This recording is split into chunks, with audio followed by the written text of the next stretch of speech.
Romanos capítulo 7. Romanos capítulo 7, versículo 14 al 25. Romanos 7, del 14 al 25. Y dice aquí, porque sabemos que la ley es espiritual, mas yo soy carnal, vendido al pecado. Porque lo que hago no lo entiendo, pues no hago lo que quiero, sino lo que aborrezco, eso hago. Y si lo que no quiero esto hago, apruebo que la ley es buena.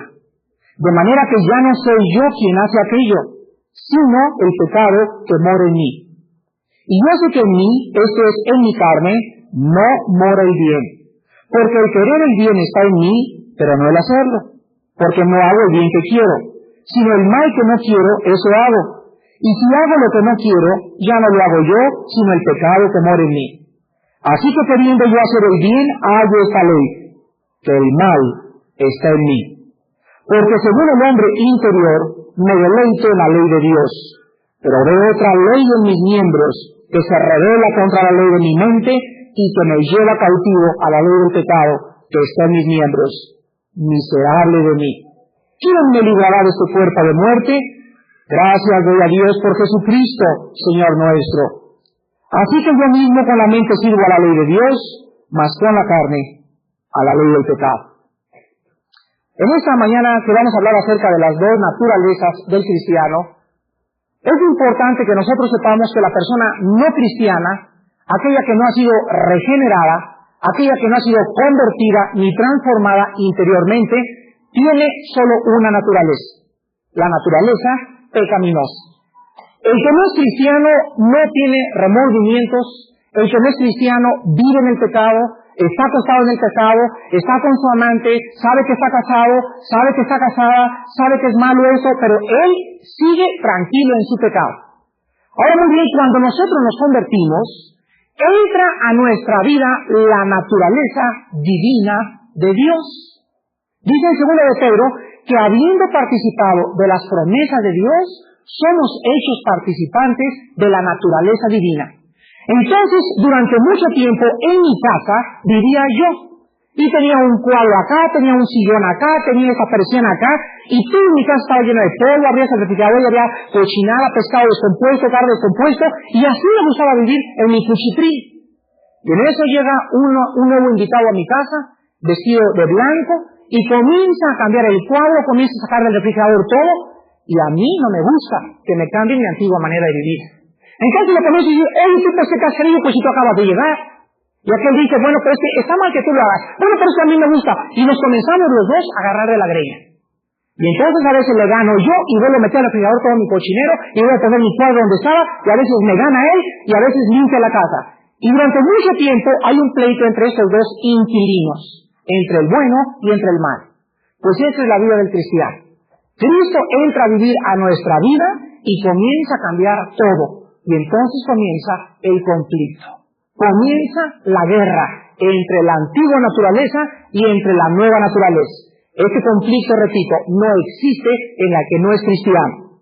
Vamos a ver nosotros en este pasaje, entonces, al estudiar de qué manera la antigua naturaleza se comporta, que de los versículos del 7 al 13, Pablo habló de su vida antes de su conversión.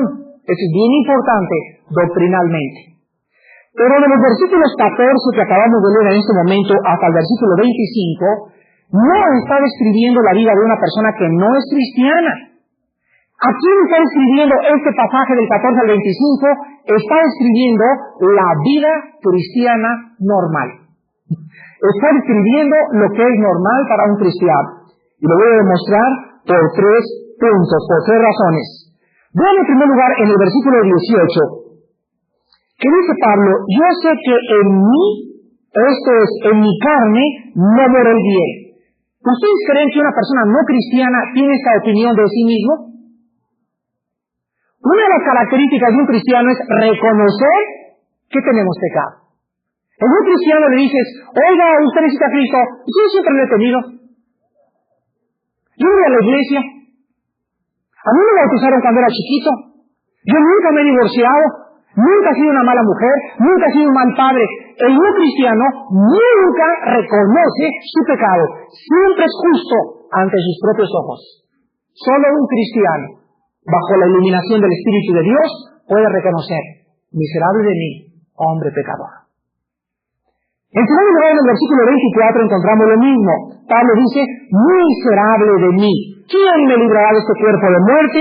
¿Ustedes creen que el cristiano maduro piensa y habla de sí mismo de esta manera? Solo un cristiano maduro puede pronunciar estas palabras. El cristiano maduro, aquel que está caminando con Dios, aquel que tiene 10 años con Dios, tiene 15 años con Cristo y camina y quiere hacer el bien, muchas veces en su vida nos encontramos haciendo cosas que no queríamos hacer. ¿No es cierto? Ustedes no se imaginan qué difícil es estar casado con un pastor. Mi esposa me decía cuando yo tenía 4 o 5 años en Cristo: pero es que tú eres cristiano y eres líder y debes hacer más y más. Y mi esposa veía, ustedes no viven conmigo las 24 horas del día, pero ella que convive las 24 horas del día conmigo, veía un hombre débil. Veía pecado en mi vida, veía muchas veces que pasaban 3 días y no les daba devocionales a mis hijos. Y eso era más conflicto porque ellos nos exigen más a nosotros que a cualquier otra persona. Hasta que un día mi esposa comprendió que yo estaba haciendo lo humanamente posible, pero que yo era un hombre después de todo. No es Dios.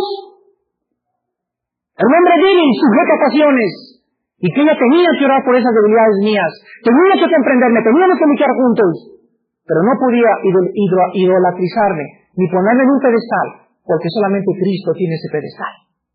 Entonces el cristiano, por más santo y todo que sea, el cristiano se encontrará haciendo cosas que muchas veces no entendemos lo que hacemos, pero que ahí está la antigua carne, ahí está el pecado. Ya dije una cosa que no quería decir, ya vi algo que no quería ver, pero siempre está presente en nosotros la antigua naturaleza.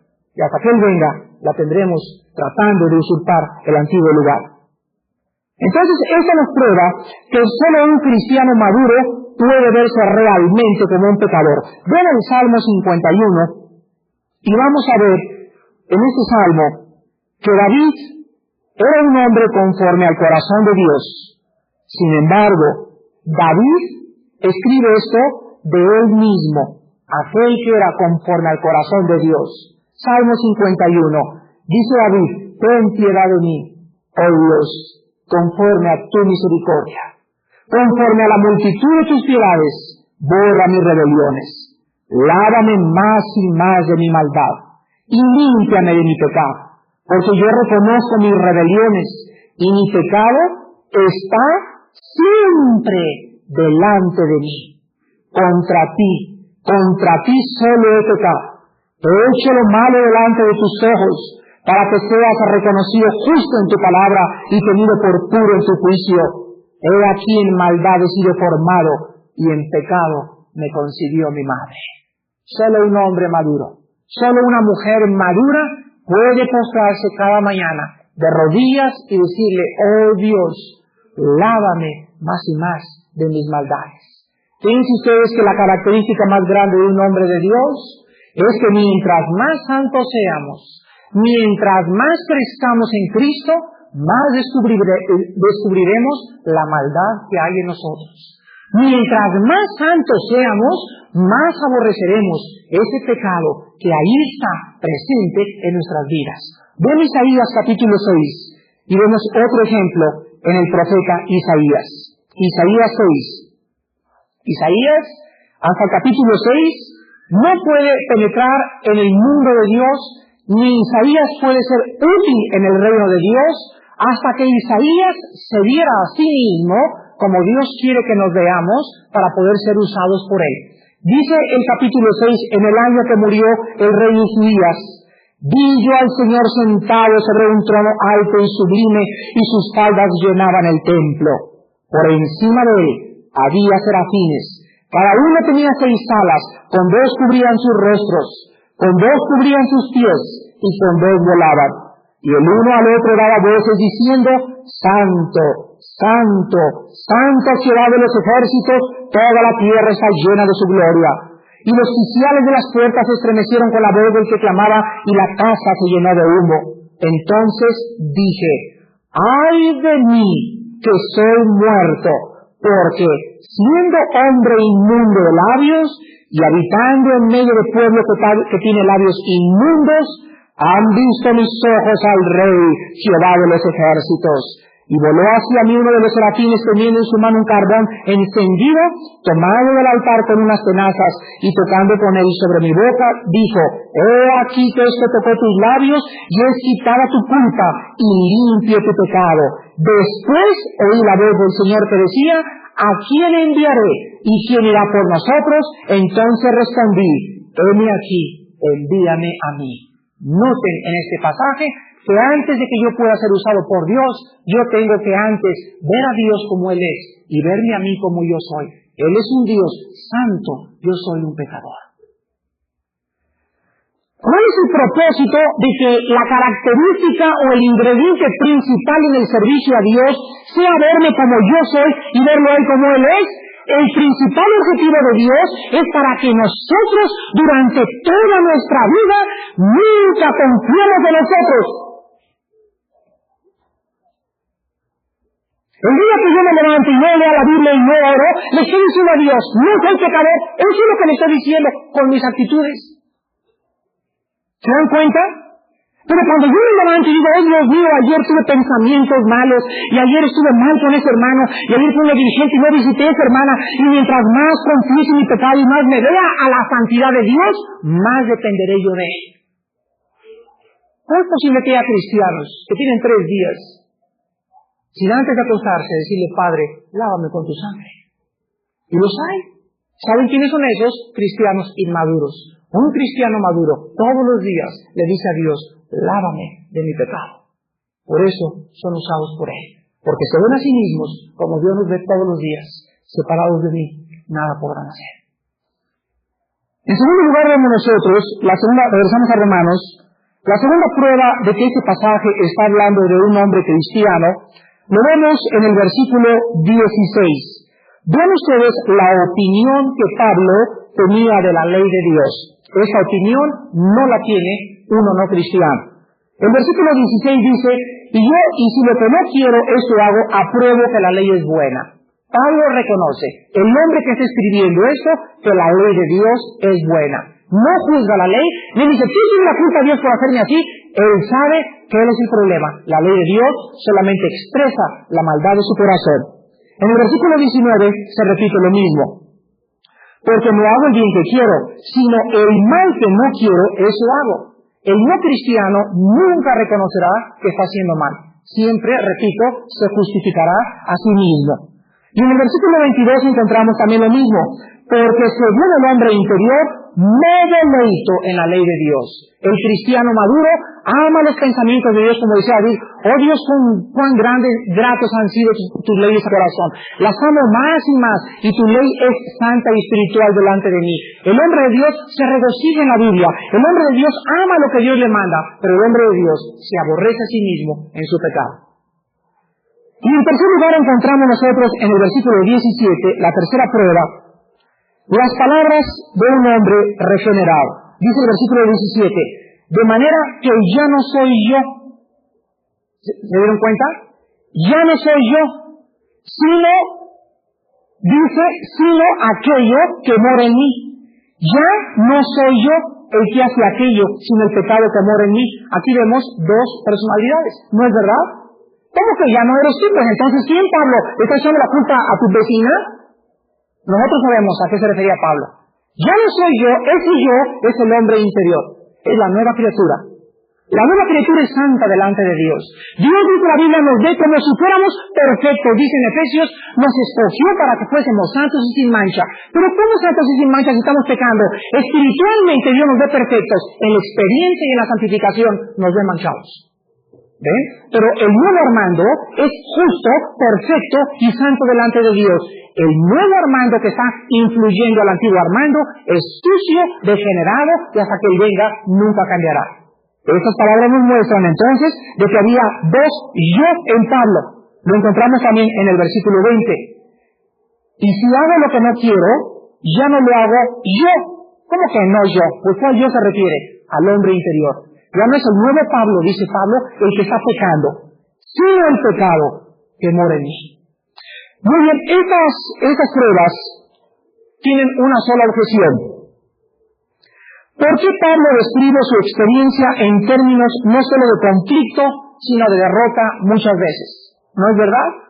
Pues el cristiano justo, no, yo nunca peco. Yo soy totalmente, un ángel del cielo, Gabriel, se queda chiquito junto a mí. Realmente me deberían de llamar a mí el serafín. Quiero que ustedes entiendan, eso lo va a explicar Gálatas capítulo 5, que Pablo es un hombre humilde, sumamente humilde, y a él no le da vergüenza, como tampoco a ningún hombre de Dios, reconocer que somos hombres y no dioses. Y Pablo, honestamente, en el capítulo 7 de Romanos, reconoce que muchas veces en su vida él caía.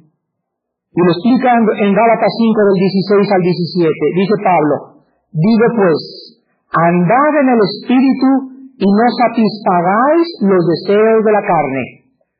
Porque el deseo de la carne, o sea, el deseo de nuestro antiguo yo, el deseo de mi antiguo Armando, es contra el Espíritu. Y el del Espíritu es contra la carne. Y estos, o sea, entre la carne y el Espíritu, hay un choque, hay un conflicto, entre los dos hay guerra, se oponen uno contra otro. ¿Por qué se oponen? Para que no hagáis lo que quisiéramos. Antes de ser cristianos, hacía una cosa y me levantaba y como si nada, ¿no? Los muchachos embarazan a las muchachas y llega la noticia, fíjate Pepito que estoy embarazada. El colmo está cuando llegan con el papá, fíjese señor que su hijo, mijito mira vámonos a Pachuca y ya le dijiste que aborta a tu exnovia, o no le has dado algún consejo así, y señores, usted tiene la culpa, ¿para qué se salía a conmigo? Se dan cuenta, la conciencia está cauterizada de esas personas, no tienen conciencia de pecado.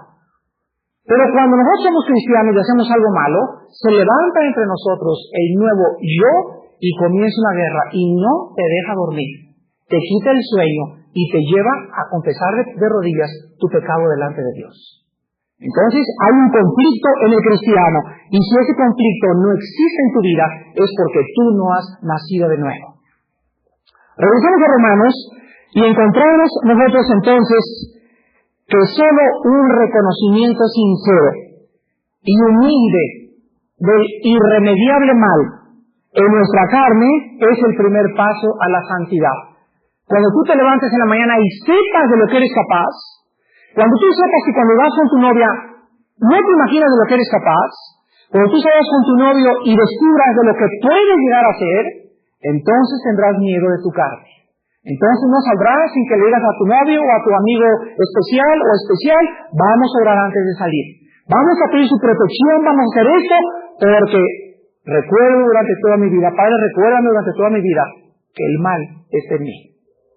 El pecado, hermanos, muere en nosotros y morará en nosotros hasta que Él venga. Ahora alguien puede decir, ahorita veo a muchos que le hacen así al esposo, ¿verdad?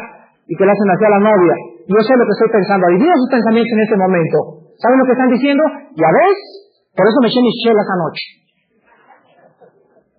Ya ves, si el hermano dice que él es pecador todavía, entonces yo también puedo seguir viendo la pornografía que estoy viendo.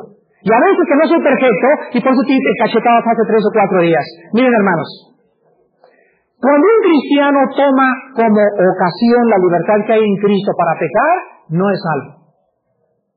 Pablo está hablando de aquellos pecados que no queremos hacer. El bien que quiero hacer, no lo hago. Pero cuando tú quieres ver pornografía voluntariamente, cuando tú vas a decir, sí, dame la distribución, ahorita el bacardí una vez aquí, así lo quieres y lo disfrutas, y te pones a favor y disfrutas tu estado de borracho, es porque no eres salvo. Aquí está hablando de cristianos que, bueno, ya te levantaste 2 días sin orar, ya vinieron los 4 a orar, y te tomas una copa y te sientes mal. ¿Qué estoy haciendo aquí de repente? Oh, Dios mío, he vuelto a pecar, y caes de rodillas y lloras por tu pecado. De eso se está hablando Pablo. No de aquellos que usan, bueno, si tenemos pecado, pues tenemos que seguir pecando. Está hablando de aquellos que están peleando y sufriendo y llorando con lágrimas por aquellas cosas que nos arrastran a hacer las cosas que no queremos hacer. Entonces, no confundan ni perviertan la palabra de Dios. Ahora vamos nosotros a ver entonces que el secreto de la vida cristiana, es que la única manera, apunten esta frase, la única manera de llegar a la santidad es por el camino de la desilusión de uno mismo. La única manera de llegar a ser santo realmente en toda la manera de vivir es desilusionándote de tu propia carne. Solamente la muchacha y el matrimonio que saben que ahí me levanto y ahí está la carne, me acuesto y aquí está mi carne, salgo y aquí está mi carne. Solamente estos cristianos pueden tener victoria sobre la carne. Porque saben que hay una guerra constante. El pecado cada vez que se levanta, acomoda las bazucas y vuelve los tanques y apuntan como 10,000 soldados contra nuestro nuevo yo. Y el pecado está esperando que nosotros nos descuidemos para... El traidor lo traemos entre nosotros. Dale la espalda. Voltea la espalda a tu carne y te va a destrozar. Posiblemente a lo mejor te lleve hasta como vivías antes. Hay cristianos que se vuelven a revolcar en el lodo de donde Dios los sacó. Ahora en el versículo 14, sabemos que la ley es espiritual, mas yo soy carnal, vendido al pecado. Repito, la ley representa la perfecta voluntad de Dios, por la cual tiene que ser espiritual. Todas las cosas de Dios son espirituales porque Dios es espíritu. Pero aquí hay una cosa muy conflictiva. Dice Pablo, yo soy carnal. ¿Se refiere a que es un cristiano carnal? Una vez llegó un hermano y me dijo, mira, Armando, si Pablo era carnalote, ¿qué se espera de mí? Un momentito. La palabra que se usa aquí en el original griego, carnal, es la palabra sarkinos, que significa no ser carnal, sino vivir y estar dentro de la carne. Entonces, cuando decimos, yo soy carnal, significa que no soy totalmente espíritu, sino que tenemos carne y espíritu. El cristiano es la mezcla de dos mundos, la carne y el espíritu, el mundo físico y el mundo espiritual, el malo y el bueno. El cristiano vive una dualidad. Entonces el cristiano es carne y el cristiano es espíritu. Lo mismo pasó con Cristo. Cristo era 100% humano y 100% divino. La mezcla de las humanidades de Cristo se muestran cuando tengo sed. Solamente una persona con un cuerpo puede tener sed. Vamos a descansar. Solamente un hombre con la humanidad de un hombre pide descanso. Quíteme a la gente porque yo estoy cansado, dice Cristo. Solamente un hombre con la humanidad de un hombre puede tener esas manifestaciones de un ser humano. Cristo lloró ante Lázaro. Solo un ser humano puede llorar. Cristo en la cruz gritó, Dios mío, ¿por qué me has desamparado? Ahí la humanidad de Cristo. La humanidad de Cristo sufría porque era la carne donde llevaba el pecado, y en ese momento la humanidad de Cristo manifiesta en su máxima expresión el grito de angustia que nace dentro de su humanidad, diciéndole, Señor, en mi humanidad es horrible separarme de ti. En su espíritu él era perfecto y siguió siendo perfecto, pero en su humanidad Cristo llevaba el pecado por nosotros. Si no entendemos esto, no vamos a entender por qué Cristo sufrió en la cruz del Calvario. El Mesías tenía que ser hombre, pero al mismo tiempo tenía que ser Dios. Ahora dice en el versículo 4 también la última frase, porque yo soy carnal, vendido al pecado. Quiero decirle lo siguiente, todos los verbos del versículo 14 al versículo 25 están en tiempo perfecto en el original griego. El tiempo perfecto en el griego indica una acción completada en el pasado, en el presente. El tiempo perfecto indica una acción en el pasado completada con resultados presentes. Y el tiempo presente implica algo continuo o una acción en proceso. Y todos los mensajes y los verbos del versículo 14 en adelante están en tiempo presente, menos la palabra vendido. La palabra vendido está en tiempo perfecto, que indica que fue vendido y sigue estando vendido. Entonces nos muestra que aunque Cristo pagó por el pecado en la cruz del Calvario, Cristo no quitó el pecado de nosotros en la carne, lo quitó en el espíritu, que somos nuevas criaturas, pero seguimos teniendo pecado. Eso lo enseña Juan. Primero Juan 1:8, el que diga que no tiene pecado, se engaña a sí mismo. La Biblia nos muestra que no somos perfectos, que tenemos el pecado. Y esto significa que todavía hay carne entre nosotros, que somos carnales muchas veces y que seguimos estando vendidos al pecado, o más bien nuestro cuerpo está vendido, pero ese cuerpo no va a ser regenerado. Versículo 15, porque lo que hago no lo entiendo. No hago lo que quiero, sino lo que aborrezco, esto hago. Aquí vemos entonces las dos naturalezas. Lo que hago no lo entiendo, pues no hago lo que quiero. ¿Cuántos de ustedes se han encontrado diciendo cosas que no querían decir? Llega tu vecina a tu casa y cállate, famosa. Y en ese momento tú dices a tu vecina, oye, no son maneras de que me hables. O creo que no estás hablando como una cristiana. Y de repente dices tú no me importa ahorita, ahí estás dominada por la carne. Pero te acaba más de los 15 minutos y dices, Dios mío, ¿pero por qué dije esas cosas si no las quise decir? ¿No es verdad? ¿Cuántas veces en la iglesia tienes una actitud de alguien te empuja y mira, ¿dónde estás, y ¿por qué le pones el pie? Y de repente te acuerdas, ¿por qué reaccioné así si soy cristiano? ¿No es verdad? ¿Cuántas cosas hacemos que no entendemos, hermanos? ¿No es verdad? Pero las hicimos involuntariamente. Las hicimos porque simplemente se manifestó en ese momento más fuerte la carne que el espíritu. Esto nos muestra entonces que hay cosas, como dice el versículo 15, que hacemos y no queremos hacer, pero nos las encontramos haciendo. El versículo 16, y si lo que no quiero esto hago, apruebo que la ley es buena. Entonces, cuando el antiguo hombre, aquí en este caso la codicia, está tratando de hacer algo, está codiciando algo, vas por la Perisur y ves ahí el nuevo carro Phantom. Venido con los hermanos y, Armando, ¿ya viste el Phantom? Me decían, sí, ya lo vi. Vete a ver, Armando. Sí, ya lo vi. ¡Qué bárbaro, Armando! Oye, yo necesito un Phantom. Papá, cómprame un Phantom. Eso se llama codicia. Es como ver una muchacha que no es esposa. ¿Ya viste esa muchacha? Sí, ya la vi. Pero vela bien. Bueno, pues si la veo bien, la voy a codiciar. ¿No es verdad? Entonces está muy bonito el Phantom y sabes lo que quieras, pero cuando tú sabes que no tienes para un Phantom y que solamente tienes para un bochito, entonces ya estás alimentando tu carne. ¿Te das cuenta? Sin que te des cuenta, estás echándole de comer a la carne. Y a los 15 días se puede volver una obsesión, y a los 20 días vas a querer comprarte un Phantom. Y a los 2 meses, pedir prestado para tener un Phantom. Y a los 4 meses cae el juicio de Dios sobre tu vida por pedir prestado. Así es la carne. Entonces hay que comenzar a dominar, y a los ojos, pues qué bonito Mercedes-Benz, ¿verdad? Está precioso. Y ya, ¿para qué pienso en él? A lo mejor me va bien el Señor y ni siquiera lo puedo pasar ni por Chapultepec. Entonces comenzamos a dominar la carne y a conformarnos con lo que tenemos, porque teniendo sustento y abrigo, estemos contentos con eso. El otro día me encontré una pareja de hermanos de aquí en la iglesia, y estaban pellizcale afuera en una paradora ahí cerca de Perisur, y lo jalaba, y él le hacía así, y lo jalaba, y llegué por detrás, y a los dos les piqué así las costillas, ¿no? Brincaron y me vieron, y le dije, hermanita, ¿qué cosa? Y me dice, mira qué bueno que llegó el hermano Armando, le dice a ella, mi hermano tiene 15 minutos exigiéndome que le compre ese vestido. Y acabó la hermana, mira nomás, y qué corpiño, y qué mangas, y qué encajes, ahora para la boda del miércoles, etcétera, etcétera. Y me decía, Armando, ¿cómo le puede? Ella sabe que no tengo dinero. Y me dijo, pues pide prestado, chiquito, usa tu tarjeta de crédito. Entonces agarré a la hermana, mi esposa lo oyó y se la llevó aparte, y le dije a mi esposa, dale una como nunca se la han dado a esta hermana. Coréatela bien coreada. Y háblale de la codicia y muestra el versículo 1 de Timoteo 6, donde dice, están teniendo sustento y abrigo, estemos contentos.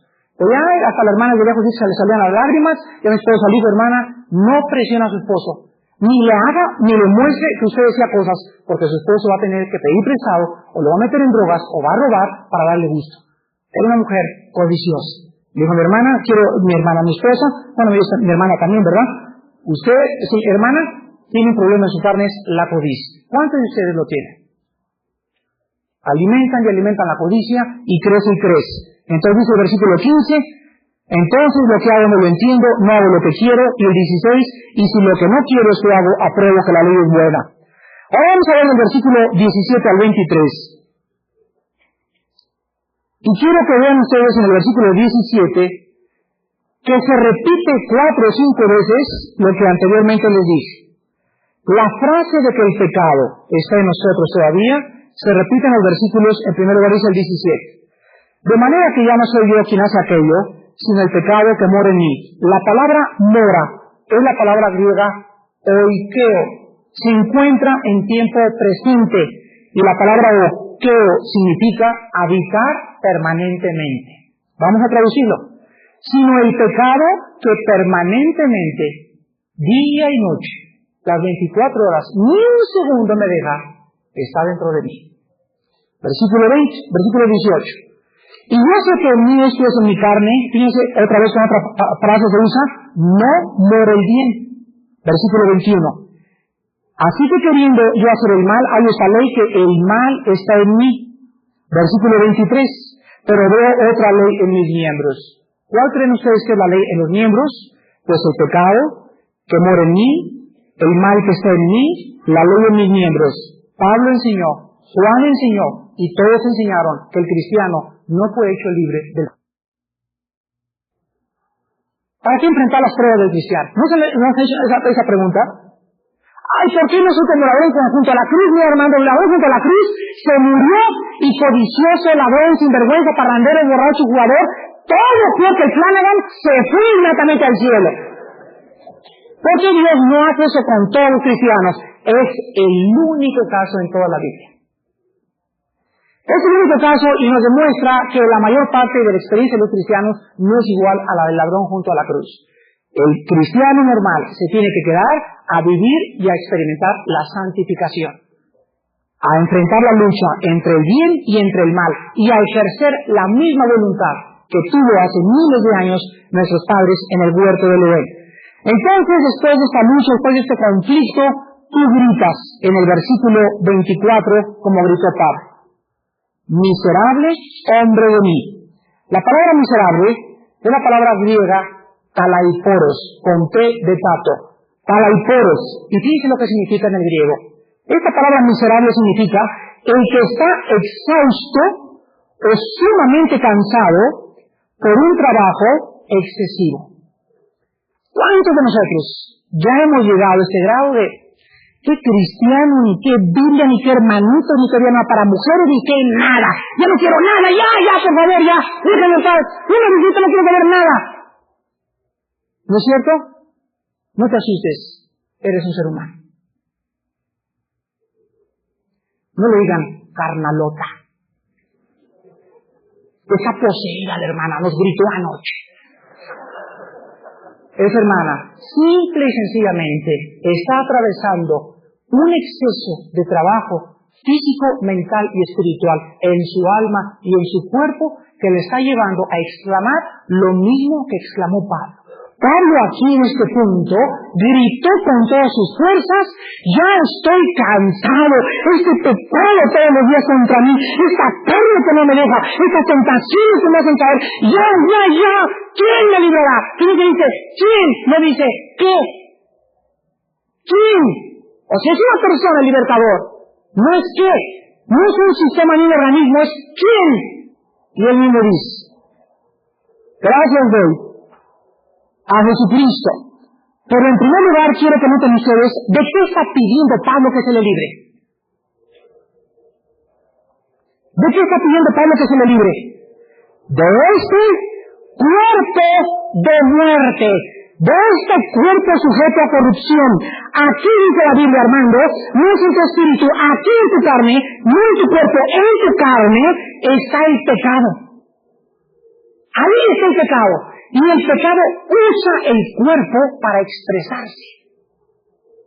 El pecado se expresa a través de mis ojos, a través de mis manos, a través de mis pies. Vean Romanos capítulo 6. Cómo el pecado usa el cuerpo y opera a través del cuerpo humano.